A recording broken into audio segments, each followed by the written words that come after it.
Ok. Buonasera. Nessuno più insegna a scuola. Buonasera. Buonasera. No ragazzi, qua serve un po' di fiato. Allora facciamo una cosa, dai, alziamoci tutti in piedi. Qua bisogna iniziare. Io vedo che innanzitutto la fila dei preadolescenti ogni giorno in più si sta allargando. Se c'è qualche preadolescente lì dietro con un po' di timore, per favore qua davanti, che così facciamo la fila qua completa. Ok, allora funzionerà più o meno così. Io dico buonasera e voi rispondete con buonasera. Ma non deve essere quel buonasera che fai magari lunedì mattina, magari quello che fai al capo che non volevi vedere. No, deve essere buonasera carico, buonasera che parte proprio dalla pancia, ok? Dovete utilizzare il vostro diaframma, ok? Fin qua ci siamo capiti, tutti quanti? Buonasera! Hola, molto meglio, è sabato sera, siamo qua insieme ai nostri fratelli, insieme ai nostri amici, magari c'è mamma, magari c'è papà, magari c'è qualche cugino, qualche zio e siamo tutti qua per allegrarci insieme al Signore. Per poterlo fare però dobbiamo essere carichi, dobbiamo avere la forza, ok? Perciò siamo qui per lodare il Signore, sì o no? Ok, ci possiamo lavorare. Ho sentito un po' di titubanza. Dio, non mi aspettavo che mi facesse qualche domanda. Se io ve lo chiedo voi rispondete, ok? Bene, dal cuore carichi, mi raccomando, dalla pancia devo sentire un'unica grossa risposta. Siamo qua per lodare il Signore? Sì. Siamo qua per stare insieme come una chiesa? Sì. Siamo qua perché crediamo che Cristo è il Re? Sì. Siamo qua perché crediamo che Lui ha conquistato tutto? Sì. Avremo paura delle difficoltà nel mondo? Fregati. Ok, dai, facciamo un'ultima volta. Però, mi raccomando, per adolescenti, non siete stati in campeggio. Voglio sentirvi carichi, voglio sentirvi proprio, fate scuotere qua le mura. Cristo è il Re? Sì. Ola! Ha conquistato tutto questo? Sì. Ci ha liberato dal peccato? Sì. Cantiamo insieme, lodiamo insieme il nostro Signore. Prego.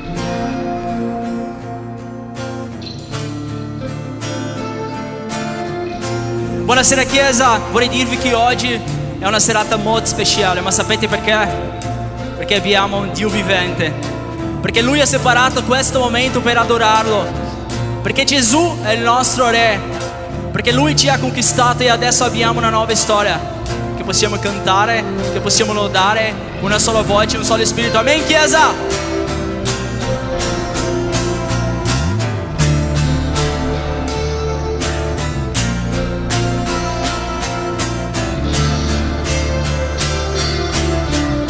Cantiamo! Gesù è in me, mi conquistò, mi liberò per donarmi una nuova storia. Gesù è in me, mi conquistò, mi liberò per donarmi una nuova storia.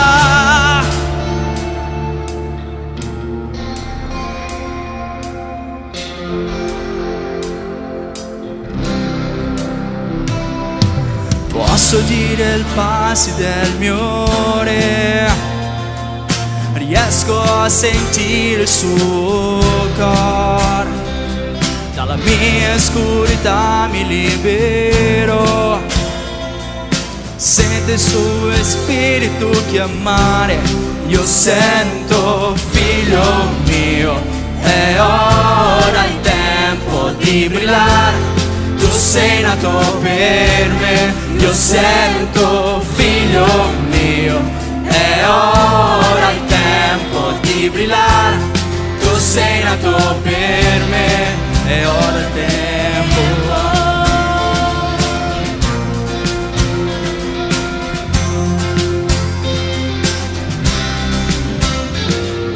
Posso dire un santo suono qui, annunciando il suono del grande Re, rompendo ogni catene e barriere.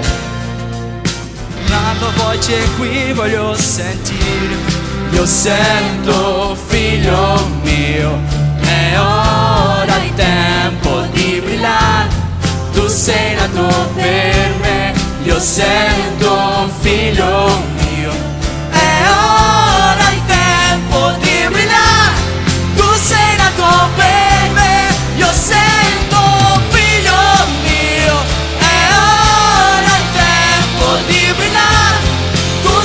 nato per me.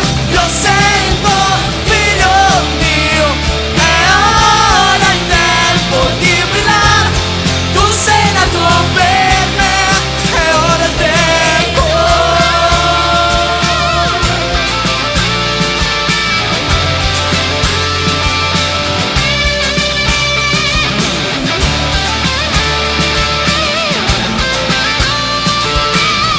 Diciamo chiesa che questo è il nostro inno. Questo è l'inno che noi cantiamo. Usa noi Dio, qui siamo. Vogliamo più di te Signore, il tuo amore è dentro noi. Questo è l'inno che noi cantiamo.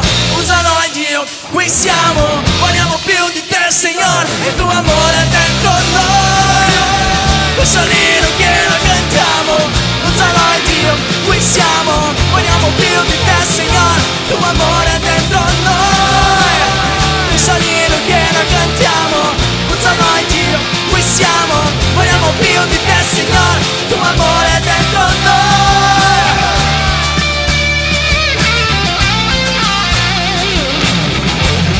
Il tuo amore è dentro noi Signore. Questo è il nostro inno Padre, che possiamo cantare col nostro cuore, perché tu sei il nostro Re, Signore.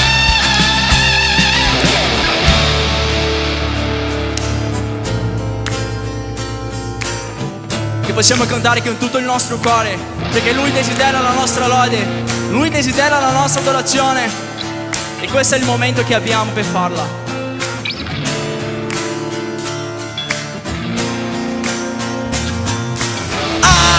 Gesù è re, mi conquistò, mi liberò per donarmi una nuova storia. Gesù è re, mi conquistò, mi liberò per donarmi una nuova storia. Gesù è re, mi conquistò, mi liberò per donarmi una nuova storia.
Grazie Signore.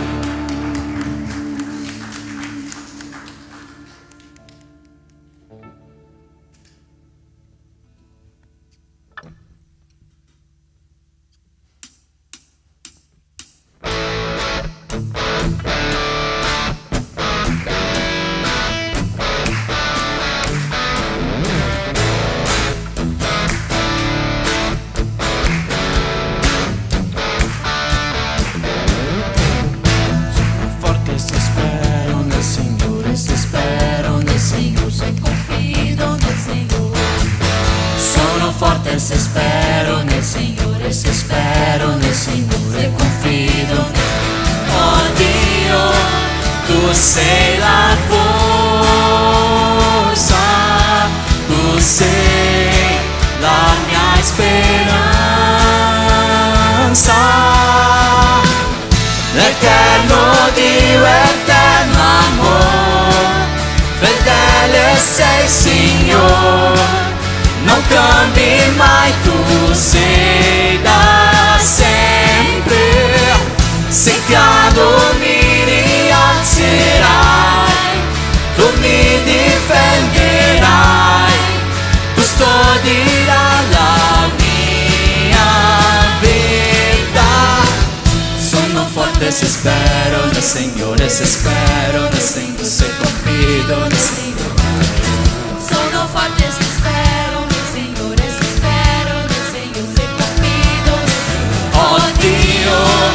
tu sei la forza,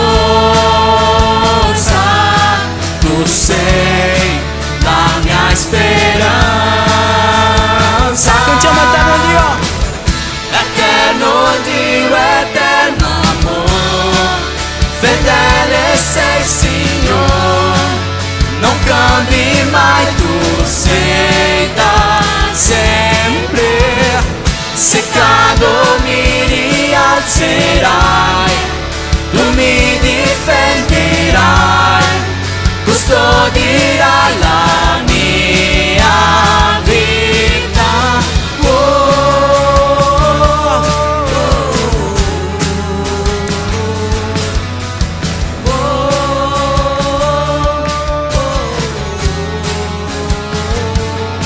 Oh Dio, tu sei la forza, tu sei la mia speranza. Eterno Dio, eterno amore, fedele sei Signore, non cambi mai, tu sei da sempre.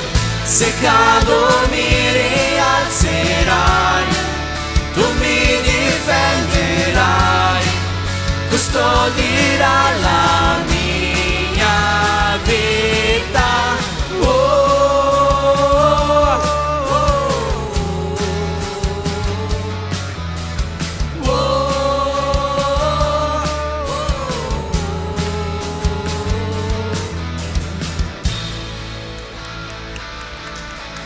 Lodiamo il nostro Dio con tutto il cuore, con tutto che abbiamo e con tutto che siamo, perché Lui è qua presente stasera e Lui desidera la nostra adorazione e la nostra lode. Amen? Che possiamo farlo.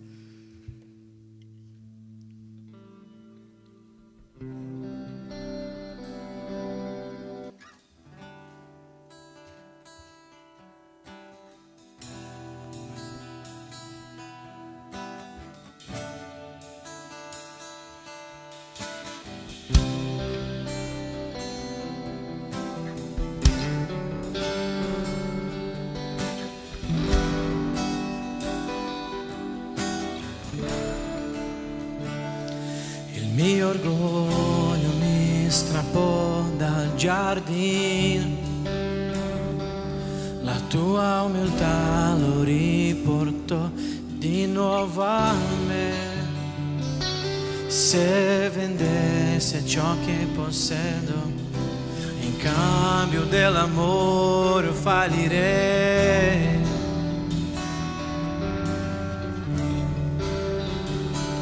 Perché l'amore non si compra né lo si merita, l'amore è un regalo, per grazia si riceve. Dichiara: io voglio conoscerti Gesù. Più profondo. Voglio conoscerti Gesù, dimorare in te, voglio conoscerti Gesù, voglio conoscerti Gesù. Il mio orgoglio, giardino, la tua umiltà lo riportò di nuovo a me. E se vendessi ciò che possiedo, in cambio dell'amore fallirei.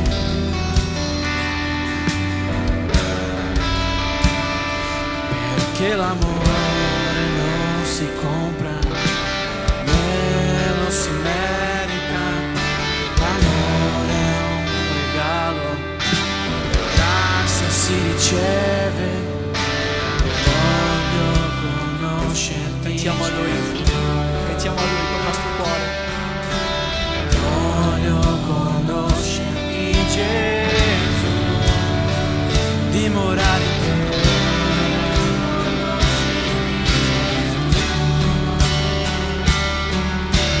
Voglio conoscerti Gesù, il mio amato, il mio amato, il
Yeshua.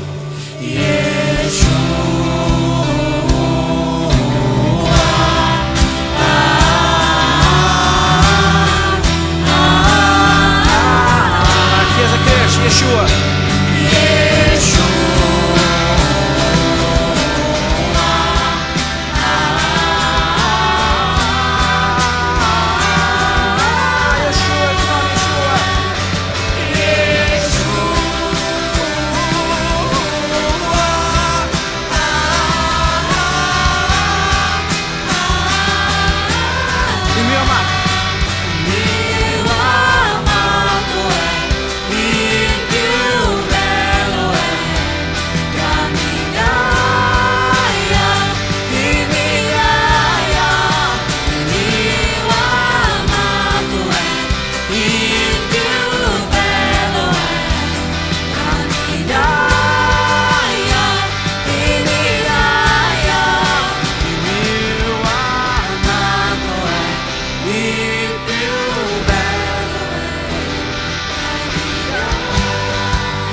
Ciò che tu hai fatto per le nostre vite, oh Padre. Noi vogliamo porti, Signore, la vita di ognuno qua presente, Signore. Sappiamo che siamo venuti con difficoltà, Signore, con problemi a casa, Signore. Siamo venuti con un peso, Signore, che noi ci portiamo, Padre, durante la settimana. Ma tu ci stai chiamando, Signore, a deporre il nostro peso sul tuo altare, oh Padre, affinché tu possa manifestarsi, Signore.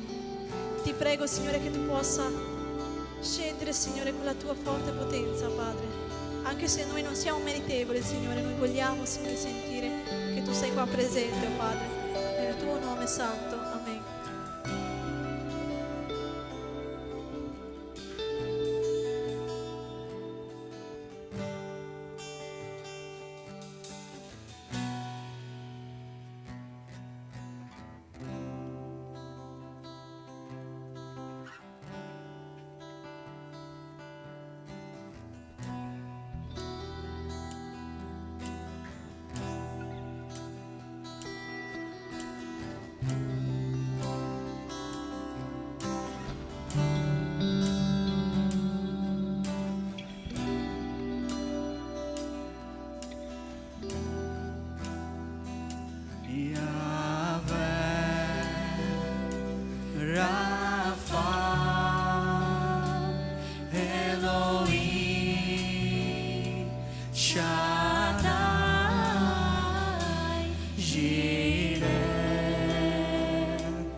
Cante Yahvé. Cantiamo Yahvé. Yahvé, Rafa, Elohim, Shaddai, Jireh, Adonai, si manifesterà. Si sente, Signore? Si sente La tua gloria in mezzo a noi.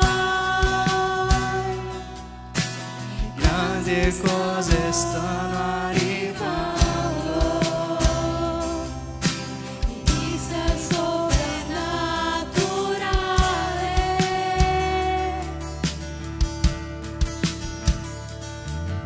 Si sente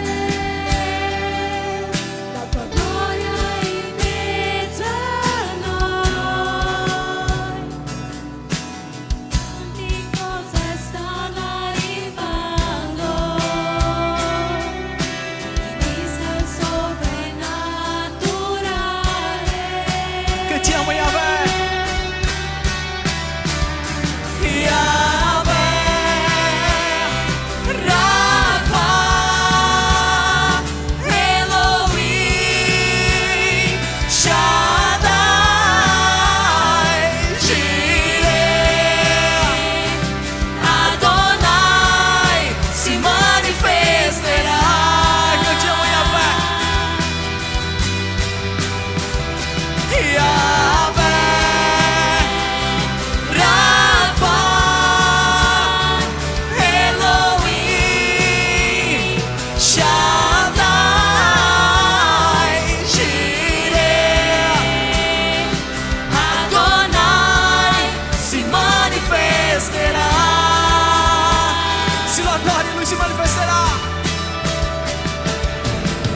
Se lo adori, lui si manifesterà. Se lo chiami, lui si manifesterà. Se lo cerchi, lui si manifesterà. Se lo adori, lui si manifesterà. Se lo chiami, lui si manifesterà. Se lo cerchi, lui si manifesterà. Cantiamo e si manifesterà. Yahweh si manifesterà. Jireh si manifesterà. Rafa si manifesterà. Si manifesterà. Ancora una volta. Yahweh si manifesterà. Jireh si manifesterà. Rafa si manifesterà. Si manifesterà. Yahweh, Yahweh, Rafa, Elohim, Shaddai, Jireh, Adonai si manifesterà. Solo la Chiesa.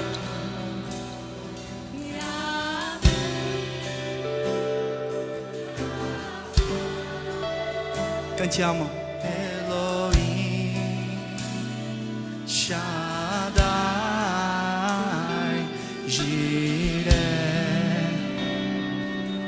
Adonai si manifesterà. Cantiamo ancora una volta. Cantiamo Chiesa con il nostro cuore aperto. Rafa, Elohim, Shaddai,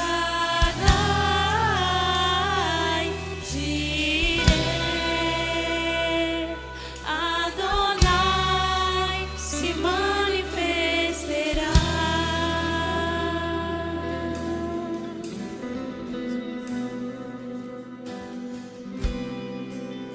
Grazie Signore.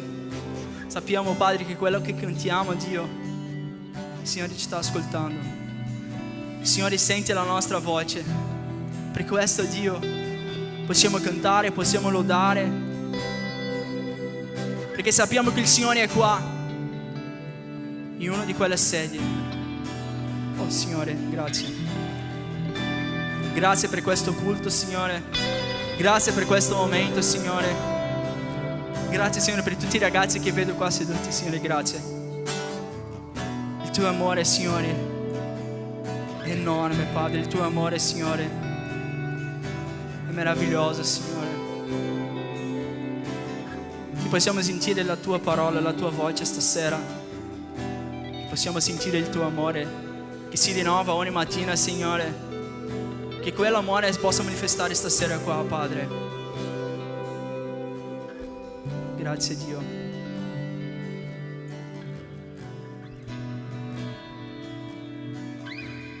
Ti invitiamo, Padre, a sedere con noi, Signore, a sedere in quella sedia con noi. Vogliamo sentire il tuo amore e la tua voce. Possiamo cantare per lui ancora una volta, Yahweh.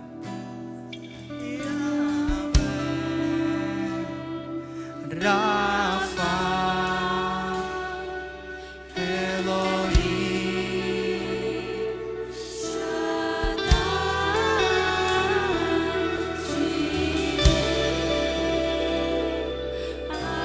Adonai si manifesterà.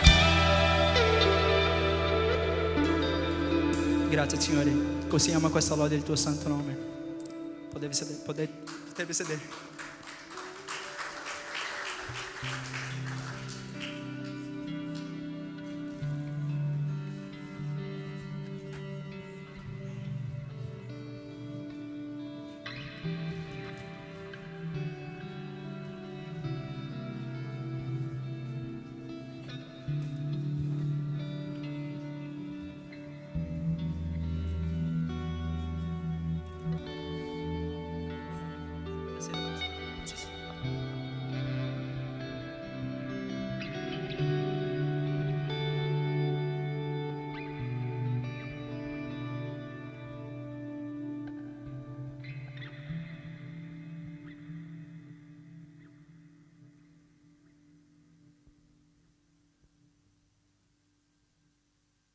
Prova. Ok. Buonasera a tutti. Chi ha sentito la presenza di Yahweh questa sera? Amen. E mi auguro che anche durante questa predicazione possiamo continuare a sentire la sua presenza. Stiamo continuando la serie di studi che sono basati sul libro Affronta i tuoi giganti. Chi si ricorda di che personaggio parla questo libro? Qualcuno dal pubblico? Bravissimi, Davide. E come avete potuto sentire, abbiamo affrontato diverse fasi della sua vita, no? A diverse situazioni e in base a quelle situazioni abbiamo imparato tante cose. E questa sera la predicazione si intitolerà Speranze infrante. E mentre leggevo questo capitolo del libro, mi sono chiesta qual era il significato di speranza e vorrei leggerlo insieme a voi così da poter capire in modo approfondito cosa stiamo andando ad affrontare. Allora, speranza significa attesa fiduciosa di un evento gradito o favorevole, aspirazione a un avvenire di un bene o di una felicità. Quindi magari dicendolo in una frase un po' più diretta, un po' più semplice, possiamo dire che sperare significa aspettarsi che succeda quello che abbiamo immaginato e desiderato. Adesso vorrei che tu pensassi alla cosa che in questo momento speri di più che succeda nella tua vita, un progetto grande che hai nella tua vita, magari entrare all'università, passare l'esame, trovare poi un buon lavoro, oppure cambiare lavoro e trovare un lavoro dove puoi guadagnare di più, viaggiare tutto il mondo, sposarti, fare dei figli. Qual è il tuo sogno? Qual è la tua speranza? Qual è il tuo progetto in questo momento? E ora immagina che Dio prende quello sogno, quella speranza, quel progetto che hai e lo cambiasse completamente. Il risultato di quel piano non è assolutamente uguale a come te l'eri aspettato. E così Dio ha fatto con la vita di Davide.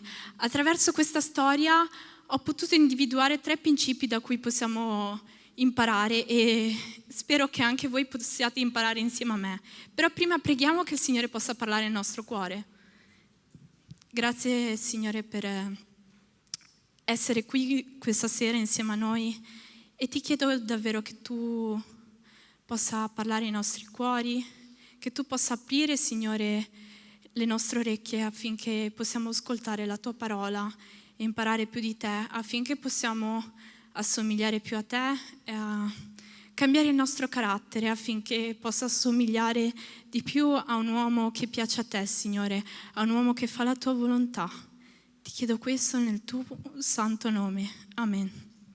Ok, leggiamo il testo su cui è basato questo capitolo che si trova in prima Cronache 28 da 1 a 4.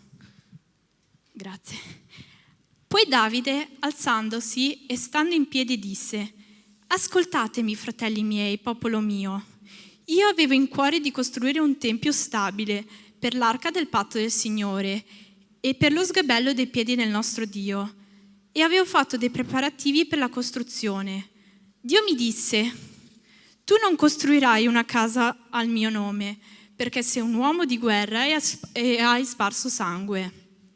Il Signore, Dio di Israele, ha scelto me in tutta la casa di mio padre perché io fossi re di Israele per sempre, poiché egli ha scelto Giuda come principe e nella casa di Giuda, la casa di mio padre, e tra i figli di mio padre gli è piaciuto di far me re di tutto Israele. Fra tutti i miei figli, poiché il Signore mi ha dato molti figli, ha scelto il mio figlio Salomone per farlo sedere sul trono del regno del Signore su Israele.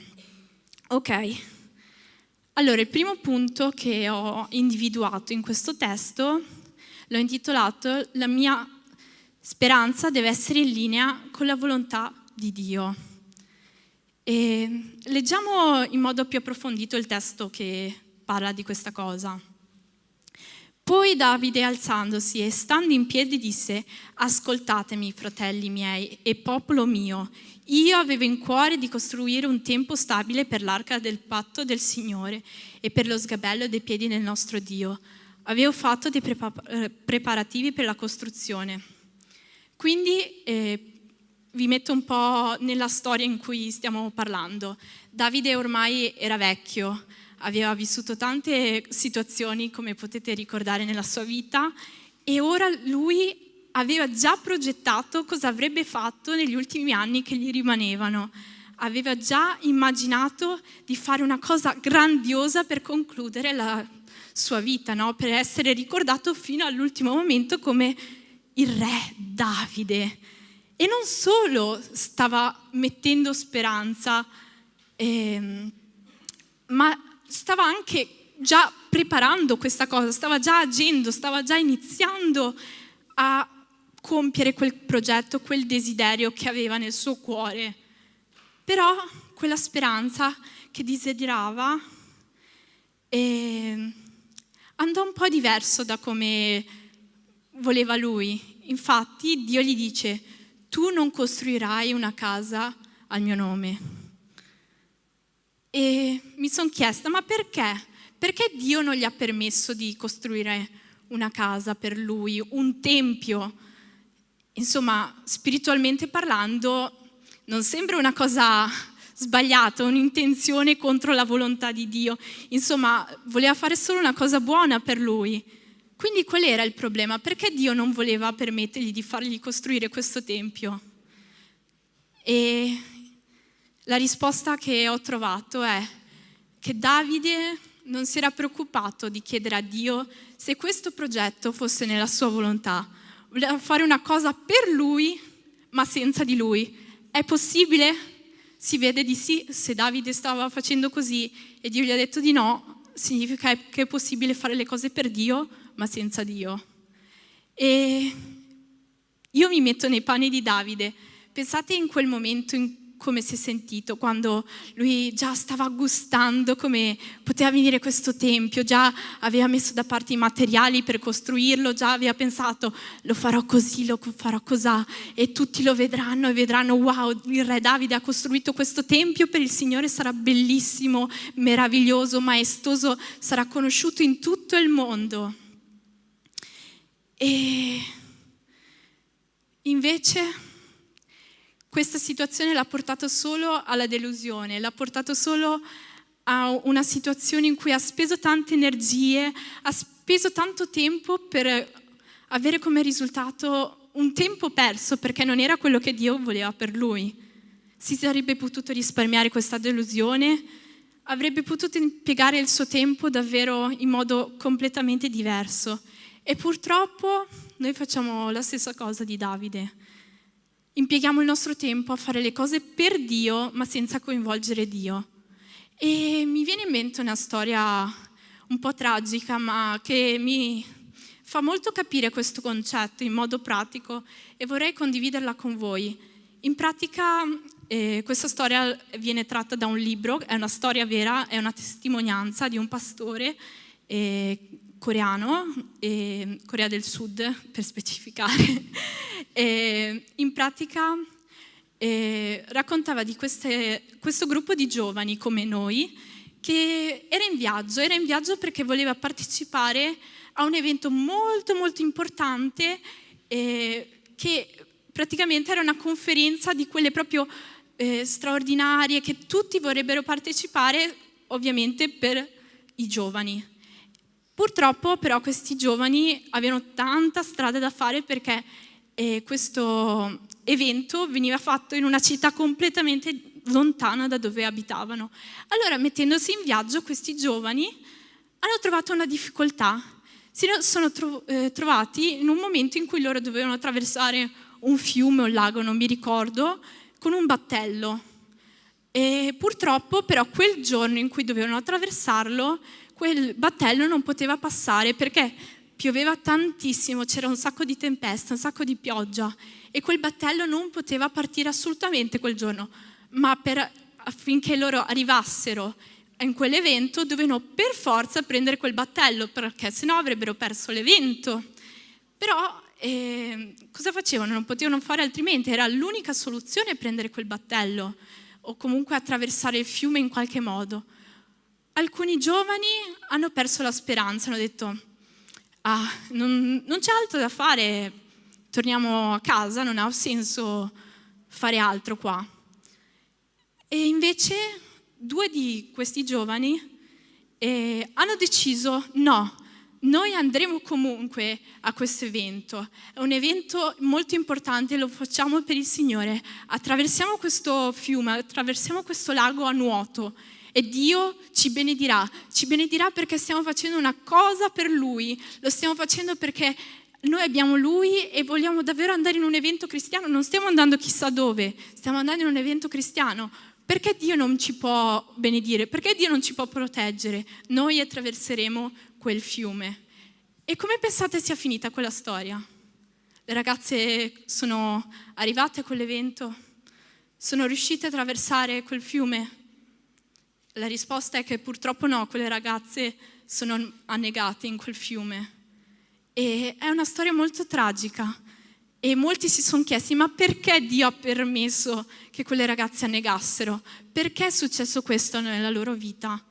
La risposta è perché loro stavano facendo qualcosa per Dio, ma non stavano chiedendo a Dio se Lui voleva che loro facessero quella cosa.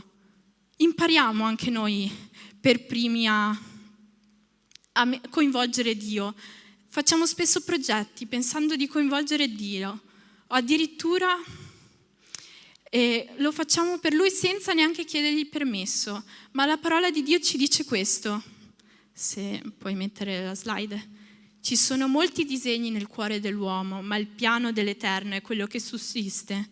Il Signore vuole risparmiarci da queste situazioni, vuole risparmiarci dalla delusione di un desiderio infranto, di un progetto infranto. Non vuole che abbiamo queste situazioni, quindi ci mettiamo davvero in un momento in cui chiediamo a Dio cosa fare, perché dobbiamo farlo.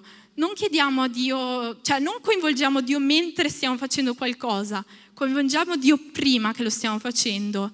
Chiediamogli davvero cosa vuole Lui per noi, senza iniziare a fare quella cosa, perché possiamo davvero trovarci in situazioni sfavorevoli. Quello che ho fatto io era un esempio gigante, ma ogni giorno penso che possiamo pensare che abbiamo delle scelte da fare, come ho citato all'inizio della predica. Quindi, prima di agire facendo queste scelte, ricordiamoci di coinvolgere Dio. Ok, secondo punto. Essere capaci non significa essere chiamati. Mi sono chiesta, no? Oltre al fatto che Davide non stava coinvolgendo Dio nel piano che aveva, mi sono chiesta, oltre a quello, se Davide coinvolgeva Dio, perché gli ha detto di no, se la storia iniziasse in modo diverso. Chi più di lui era adatto a costruire questo tempio, no? Alla fine, se ci pensiamo, se puoi cambiare slide, grazie, Davide era stato chiamato dal profeta Samuele l'uomo secondo il cuore di Dio. Penso che nessun altro personaggio dopo Gesù abbia avuto questo onore. È stato unto re di Israele in mezzo a tutti i suoi fratelli, Davide è stato scelto tra tutti i suoi parenti che, anzi, che trattarlo bene lo scartavano, gli facevano pascolare le pecore, era discriminato. Eppure Dio l'ha scelto in mezzo a quelle persone che apparentemente sembravano migliori di lui. Davide ha liberato il popolo di Israele da molti nemici intorno a loro, quindi era conosciuto come il liberatore del popolo, e inoltre possiamo ricordarlo per una battaglia molto importante. Ha ucciso il gigante Golia, cioè anche le persone del mondo che non sanno niente di Dio conoscono questa storia di Golia. Oppure una cosa anche molto nota è che ha scritto il libro di Salmi, un libro ricco di lode ed orazione che ancora oggi ispiriamo alcuni canti ai suoi versi. Quindi mi chiedo ancora, chi più di lui era adatto a fare questa cosa? Però Dio gli dice una cosa: tu non costruirai una casa al mio nome, perché sei un uomo di guerra e hai sparso sangue. Allora vorrei approfondire queste due cose che Dio gli dice, perché sei un uomo di guerra e perché hai sparso sangue. Allora, uomo di guerra, leggiamo il testo che ci spiega il perché Davide non poteva fare questa cosa. Salomone mandò a dire a Chiram: tu sai che Davide mio padre non poté costruire una casa al nome del Signore del suo Dio, a causa delle guerre nelle quali fu impegnato da tutte le parti, finché il Signore non gli mise i suoi nemici sotto i piedi. Ma ora il Signore, il mio Dio, mi ha dato pace dappertutto, non ho più avversari, non sono sotto il peso di nessuna calamità. Quindi l'intenzione di costruire una casa al nome del Signore mio Dio, secondo la promessa che il Signore fece a Davide mio padre, quando gli disse: tuo figlio metterà sul trono al posto tuo, sarà lui che costruirà una casa al mio nome. Quindi il Tempio, ho pensato, dato che la parola di Dio ci dice che doveva tra l'altro contenere l'arca dell'alleanza, doveva essere maestoso, possiamo pensare che quel Tempio dovesse in qualche modo rappresentare anche qualcosa, no? E pensate cosa poteva rappresentare se in quel tempo Davide avesse costruito il Tempio. Qua c'è scritto proprio che Davide in quel momento si era fatto al di fuori di Israele un sacco di nemici. E invece Dio voleva costruire il Tempio in un momento di pace. E io ho pensato che proprio questo testo ci faccia capire una cosa importante di quello che Dio voleva comunicare con quel Tempio. Infatti io so i pensieri che medito per voi, dice l'Eterno, pensieri di pace e non di male, per darvi un avvenire e una speranza. Si trova in Geremia 29:11. Il Signore voleva proprio comunicare questo anche a tutti i popoli. Il Signore non è venuto per motivi di male, per fare guerra. Il Signore è venuto per dare una pace, una speranza a tutta l'umanità. E questo Tempio non poteva essere costruito assolutamente in tempo di guerra, perché il messaggio che avrebbe dato sarebbe stato assolutamente il contrario di quello che invece poteva e doveva comunicare Dio. Quindi posso capire che Davide non poteva costruire il Tempio perché non era il momento giusto di costruirlo. Dio aveva deciso che quello non era il momento giusto. Poi,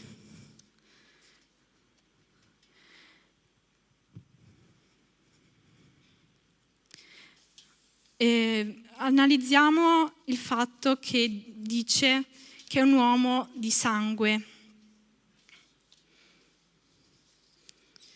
Vai pure. Scusate che la stampante della chiesa mi ha fatto un po' di disastri. Allora,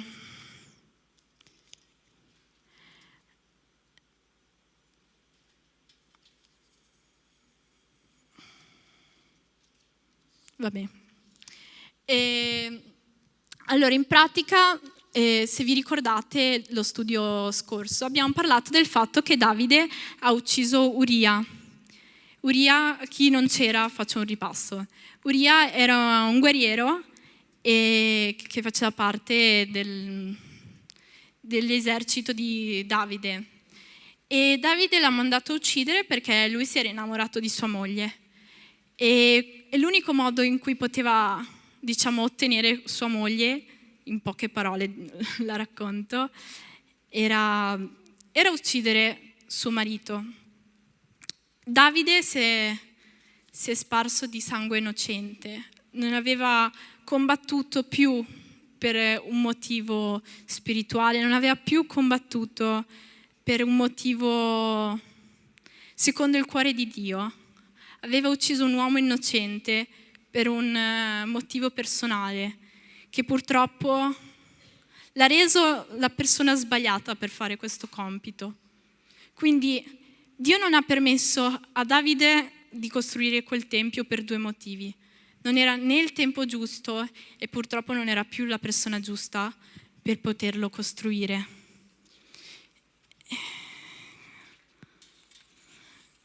E questo me lo conferma la parola di Dio nel testo che vedete. Guai a voi, scribi e farisei, ipocriti, perché pulite l'esterno scusate che da qua non riesco a leggere bene, del bicchiere e del piatto, mentre dentro sono pieni di rapina e di intemperanza. No, non è questo il testo. No, scusate. Aspettate che apro da qua così trovo il testo giusto.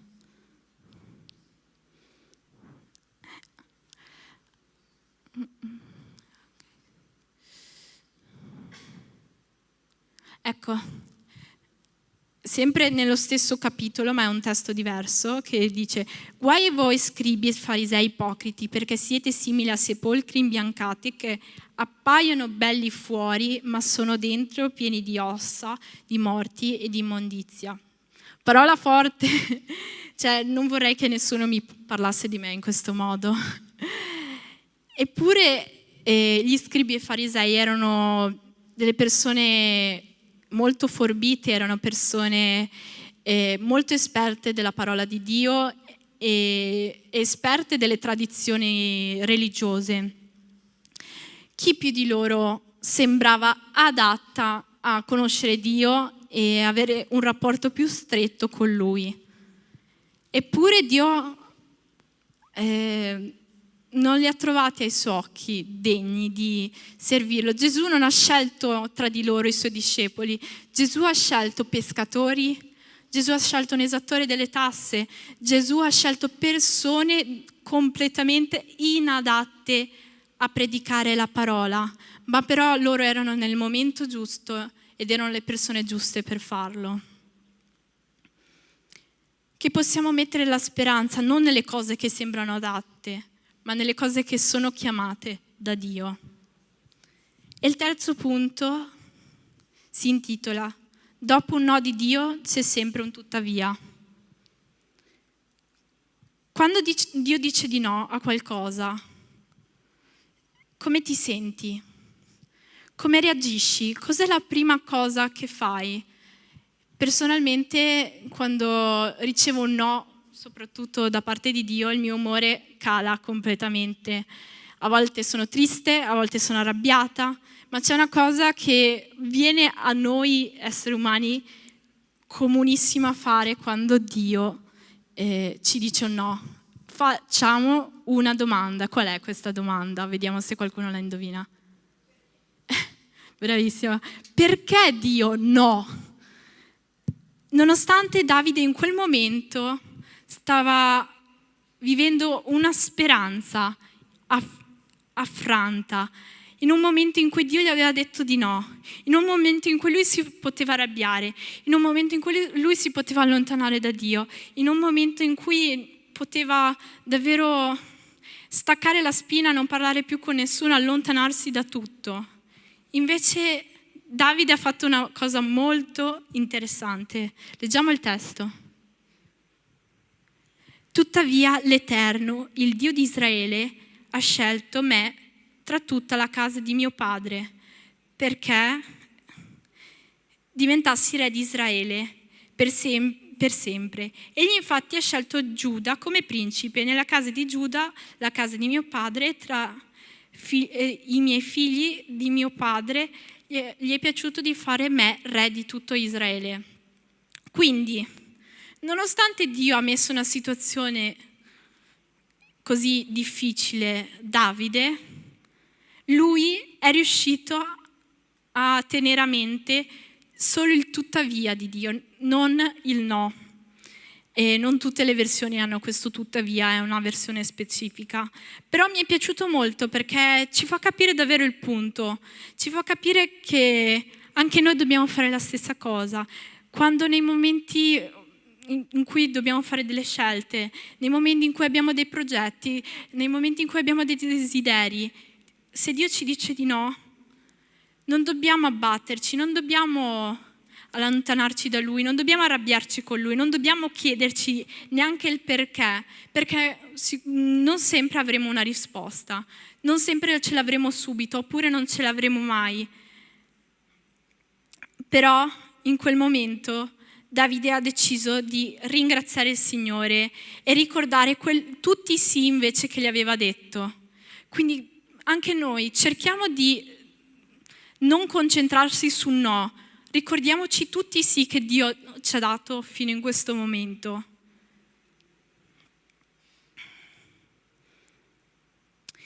E vorrei davvero leggere una preghiera che Davide ha fatto e spero che ognuno di noi in situazioni come questa possiamo pregare come lui. Perché ti abbatti, anima mia? Perché ti agiti in me? Spera in Dio, perché io lo celebrerò ancora. Egli è il mio Salvatore e il mio Dio. Quindi davvero che ognuno di noi possa imparare a pregare in questo modo nei no di Dio. E vorrei ripassare insieme a voi i 3 punti, così da poterceli memorizzare meglio. Il primo punto è stato: la mia speranza deve essere in linea con la volontà di Dio. Il secondo punto: essere capaci non significa essere chiamati. E terzo punto: dopo un no di Dio c'è sempre un tuttavia. Che davvero possiamo imparare da come ha agito Davide in questa situazione. Chiediamo al Signore davvero che questo atteggiamento possa far parte della nostra vita. Preghiamo. Grazie Signore per la tua parola e che davvero possiamo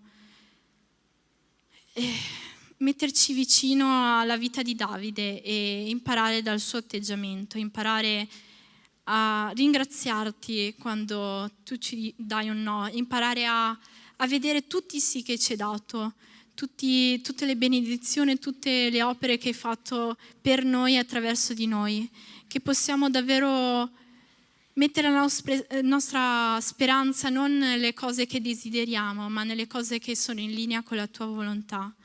Signore, non è facile perché la nostra vita tende a girare verso noi stessi, noi tendiamo a cercare il meglio, Signore, per noi senza coinvolgerti, Signore, ma ti chiedo che possiamo dare priorità a te in ogni cosa e ascoltare quello che tu hai per noi. Ti ringrazio davvero, Signore, e ti chiedo davvero che tu possa continuare questa sera a parlare ai nostri cuori. Ti chiedo questo nel nome di Gesù. Amen.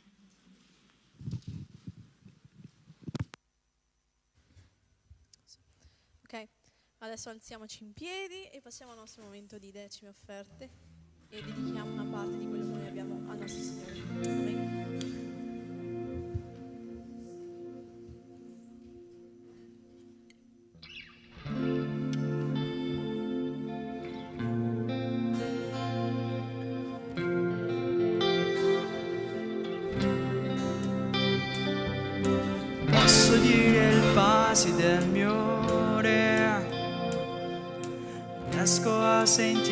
nel suo cuore.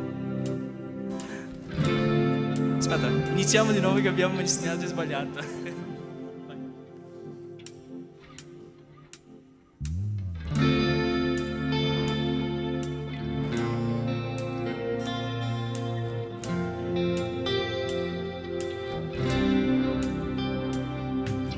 Posso dire il passi del mio re, riesco a sentire il suo cuore, dalla mia oscurità mi libero,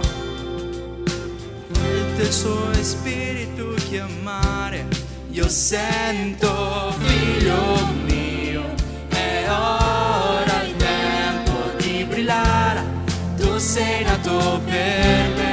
Io sento figlio mio, è ora il tempo di brillare, tu sei nato per me, è ora il tempo.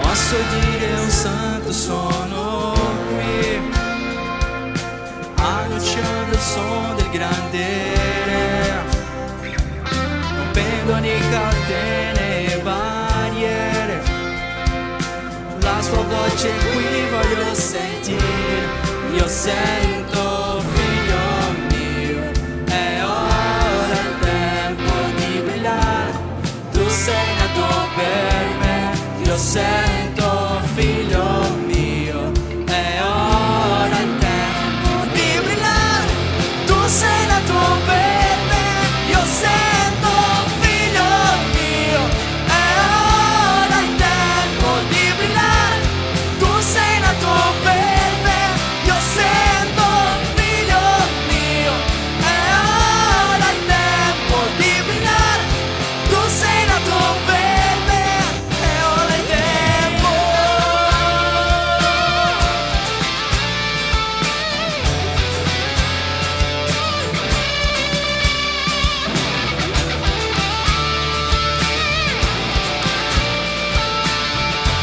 Mettiamo chi qua salino chiesa, qua salino che lo cantiamo, un solo in Dio, qui siamo, vogliamo più di te Signore, tuo amore è dentro noi, qua salino che lo cantiamo, un solo in Dio, qui siamo, vogliamo più di te Signore, tuo amore è dentro noi, qua salino che lo cantiamo, un solo in Dio, qui siamo, vogliamo più di te Signore, tuo amore è dentro noi, lo salino che lo cantiamo, un solo Dio, qui siamo, vogliamo più di te Signore, tuo amore è dentro noi.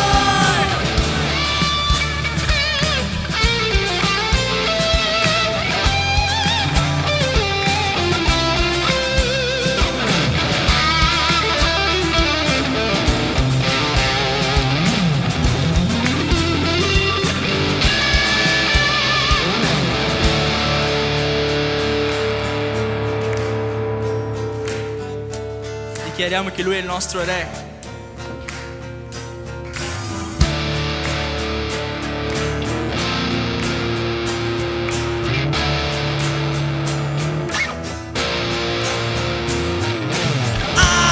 Gesù è idea, mi conquistò, mi liberò per donarmi una nuova storia. Gesù è idea, mi conquistò, mi liberò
per queste 10 offerte che sono state date alla tua casa, Signore, che tu possa benedire ognuno qua presente e fa sì che non manchi mai, Signore.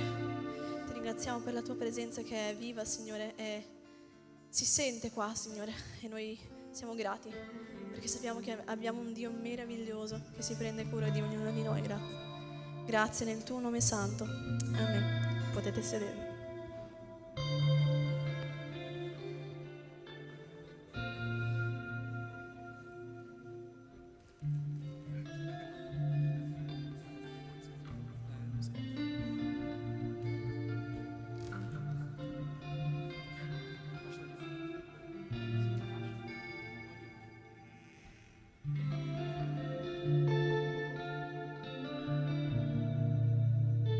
Non mi sentite? Ok. Ok, cari, che cosa avremo domani? Battesimo, ok, che sarà una grande gioia per noi. Abbiamo un bellissimo gruppo che domani hanno deciso di seguire a Cristo in obbedienza al battesimo per amore a Dio e a una obbedienza, ok? E 2 persone mi hanno chiesto di fare la testimonianza oggi, ok? Dov'è Luca? Dov'è Gabriella? Venite qua voi 2, Gabriele e Luca, ok, potete venire qua su. E domani saranno gli altri 5 che daranno la testimonianza, gli altri 4 perché una già è stata fatta settimana scorsa e così prosegue l'opera del Signore. Qual è stata l'ultima frase di questo cantico? Noi cambieremo? Ragazzi, se non siete voi a cambiare questo mondo, non siamo noi vecchietti qua, no? Basta Caio e il pastor Luca di vecchietti qua, ok? Siete voi che dovete cambiare questo mondo. E così voi dovete predicare il Vangelo in modo che questa generazione possa seguire Cristo, no? E domani vivremo questo battesimo con tanti ragazzini e questo è prezioso. Adesso ci sono 2 giovani qua, no? Una giovane e un adolescente. E loro vogliono dare questa testimonianza di una conoscenza di Cristo nella loro storia, ok? Luca, sei con te o prima volta? Ok.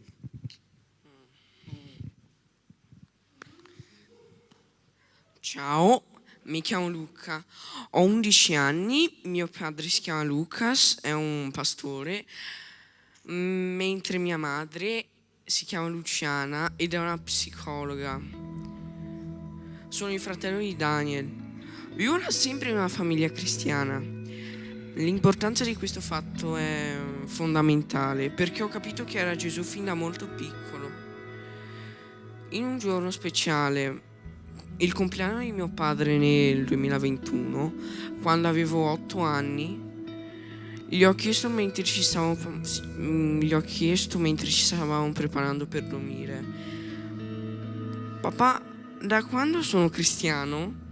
Allora io, mio fratello e mio padre abbiamo iniziato una conversazione che si è conclusa con la nostra dichiarazione che Gesù era, e lo è ancora, amen, il nostro Signore e Salvatore. Credo di essere salvato per grazia di Dio e non per le mie opere, non per i miei meriti. Ho speranza eterna in Lui perché mi ha salvato dal peccato e dalla morte. Ho deciso di battezzarmi perché il battesimo è un'ordinanza. Desidero mostrare pubblicamente che Gesù è il mio Signore e il mio Salvatore, perché il battesimo conferma la decisione più importante della mia vita, che è seguire Gesù come discepolo. Il battesimo è anche molto importante perché attraverso di esso diventerò membro di questa Chiesa e desidero servire con la Chiesa locale e Cristo con i miei doni e talenti per la gloria di Dio. Amen. Che bello. Ok, può rimanere qua, tu devi appoggiarla adesso lei qua, ok? Favorevole, potete dire amen? Quelli che non sono favorevoli state insieme. No, non c'è nessuno, no. Hai visto? Ok? Sei sicuro? Sì. Felice? Sì. Amen. Puoi rimanere qua, ok? Gabriela, adesso è con te. Vieni qua. La tua testimonianza della tua decisione in Cristo. Sei sicura che la tua fede in Cristo, quando che è successo questa decisione? Può prendere il microfono. Sì.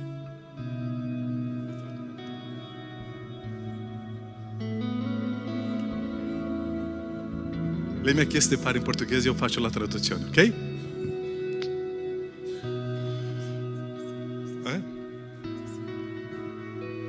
lei si sente sicura del battesimo. Quando è successo questo giorno della tua decisione?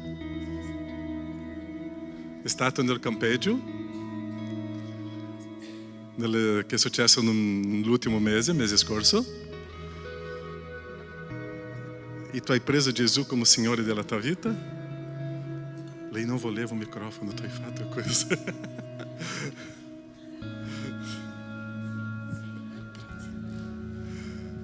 È lì che tu hai preso la decisione con Cristo? E tu prometti davanti a questa chiesa di seguire i passi di Cristo e di essere una testimonianza viva di Cristo nella tua storia? Amen? Credi che Cristo è il Signore e Salvatore della tua vita? Sì? Ok? Possiamo battezzare questa ragazza domani? Amen? Allora hanno detto di sì. Amen. Ok. Vieni qua. Pastor Lucas, preghiamo adesso per questi due giovani qua. Pastor Lucas pregherà. Avrà un figlio qua, è un privilegio, un padre che battezza il figlio, no? Io ho fatto un'esperienza al contrario, ho battezzato mio papà. Prega per questi due, Pastor Lucas. Anche lui vuole parlare in portoghese. Permettiamo o no?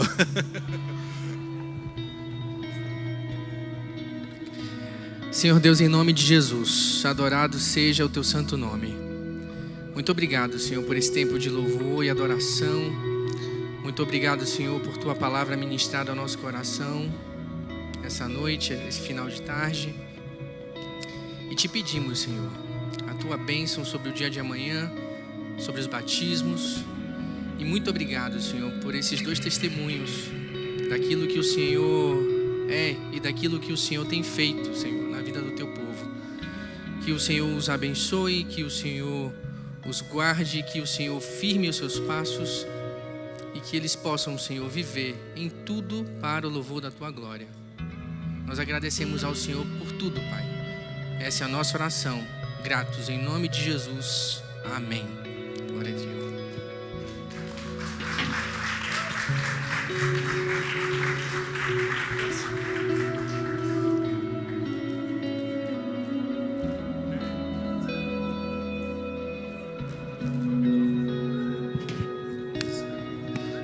Ok, allora, sulle manine chi ci sarà domani? Domani battesimi, sulle manine. Io non vedo il pubblico, tutte le luci qua, io non vedo. Possiamo buttare un po' di luce qua? Ok, grazie. Su, bene le manine. Boom. Chi non ha alzato le manine, guardatevi intorno, le persone con le manine alzate. Se avete problemi di trasporto, avete problemi di passaggi, potete chiedere a loro che si sono resi tanto volontari. Ok, grazie, fenomenali, mi è piaciuto, potete abbassare le manine. Quindi noi domani faremo il nostro culto qua la mattina, finito quello molto velocemente ci incammineremo per questo posto che abbiamo in riva al fiume Piave in cui potremo fare i nostri battesimi. Perciò è una splendida occasione per invitare i vostri amici, i vostri vicini di casa, i vostri cugini, parenti lontani, fare foto, fare video. Ci riuniremo tutti insieme come chiesa anche per mangiare, per festeggiare questi fratelli. Questi due in particolare che hanno avuto coraggio di fare testimonianza questa sera, se poi li volete dopo il culto dargli un abbraccio, dirgli wow, complimenti. Davvero io credo che i due eventi più gioiosi nella vita di una comunità sono Pasqua e i battesimi, davvero una cosa stupenda. Poi passando alla prossima settimana, sabato continuerà ad esserci il nostro culto, la nostra riunione qua, soprattutto con gli adolescenti, ma avremo anche questo rallegrati, questa serata di lode a Mestre, ok? Alla chiesa CCMI, per chi non la conoscesse potete trovare su internet l'indirizzo oppure potete tranquillamente chiedere in giro. Parteciperemo come chiesa, sarà una bellissima serata insieme ad altre comunità qui nei dintorni, perciò se riuscite tranquillamente siete i benvenuti, ingresso naturalmente libero, potremo riunirci tutti là nella chiesa di quei fratelli. Per chi avesse problemi, per chi non avesse trasporti e quant'altro, di nuovo avremo comunque il nostro incontro qui il sabato alle 7. Per chi vuole andare a Mestre invece alle 6:30 laggiù alla CCMI di Mestre. Ok? Tutto chiaro? Fino a qui? Perfetto. Poi la settimana dopo ancora, il sabato, subito dopo il culto dei giovani, avremo il nostro incontro delle coppie sposate. Perciò se hai la tua fidanzatina, se hai il tuo fidanzatino, aspetta con molta calma il tuo matrimonio e poi potrai partecipare in questi incontri delle coppie, ok? Continua il percorso di studiare volta per volta una coppia diversa, noterete che il nome non vi ricorda esattamente una coppia felice, ma fa parte della storia della Bibbia. Ci sono alcune storie dal quale prendere esempi positivi e alcune storie dal quale prendere esempi negativi, magari da non seguire. Perciò siete tutti invitati di nuovo, se avete vicini, se avete amici di casa, venite. No, ma io e mia moglie non ci guardiamo in cagnesco. Perfetto, questo incontro è esattamente per te. Perciò non credo ci sono altri avvisi. Finito qua? No, perfetto, finito qua. Finiamo sempre i nostri culti con questo versetto che spero che sappiate a memoria. Sì, soprattutto quelli che stanno uscendo dalla scuola domenicale. Sì, lo sanno a memoria, vero? Ce l'avete nella vostra Bibbia evidenziato? Lo sapete a memoria? Giosuè 1,9. Ho sentito un sì su 6.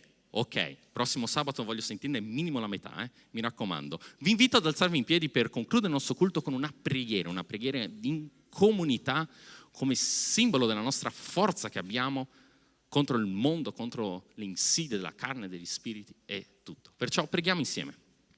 Ti ringraziamo, Padre, per questa sera, ti ringraziamo per questa opportunità che abbiamo avuto di stare insieme come fratelli, ti ringraziamo per la vita di queste nuove aggiunte alla tua famiglia. Padre, ti chiediamo che tu possa benedire questa serata, che ti chiediamo che tu possa benedire la nostra chiesa, i nostri culti e tutta la nostra settimana. Non abbandonarci, Padre, perché tu ci hai detto che non ci avresti abbandonato. Perciò noi ci appendiamo a questa promessa e ti chiediamo, Padre, di continuare a farti sentire forte e vivido, non solo adesso, non solo stasera, ma durante tutta la nostra vita. Su tutto questo ti chiediamo insieme a perdonare i nostri peccati in nome di Gesù. Amen. Buon sabato, ci vediamo nei piccoli gruppi.